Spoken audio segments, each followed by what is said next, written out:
ভারতের পশ্চিমবঙ্গের রাজধানী কলকাতা থেকে সিলেট জেলা আওয়ামী লীগের সাধারণ সম্পাদক ও জেলা পরিষদের অপসারিত চেয়ারম্যান অ্যাডভোকেট নাসির উদ্দিন খান, সিলেট মহানগর যুবলীগের সভাপতি আলম খান মুক্তি সহ সিলেট আওয়ামী লীগের 4 নেতাকে গ্রেফতার করেছে মেঘালয় রাজ্যের শিলং পুলিশ।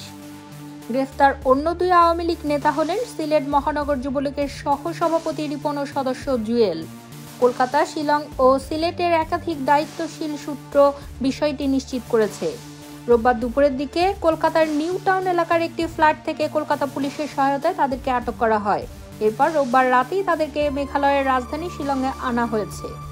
শিলং পুলিশের একটি নির্ভরযোগ্য সূত্র জানিয়েছে, আওয়ামী লীগের নেতারা সিলেট থেকে পালিয়ে শিলংয়ে অবস্থান করার সময় তাদের আবাসস্থলে একটি ধর্ষণের ঘটনা ঘটেছে।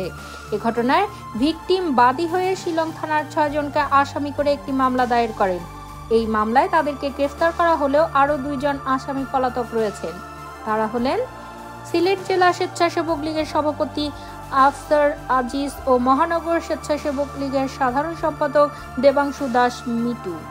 সূত্রমতে, কলকাতার এই ফ্ল্যাট থেকে নাসির, মুক্তি, রিপন ও জুয়েল ছাড়াও সুনামগঞ্জের এক ইউপি চেয়ারম্যানকেও গ্রেফতার করেছিল শিলং পুলিশ।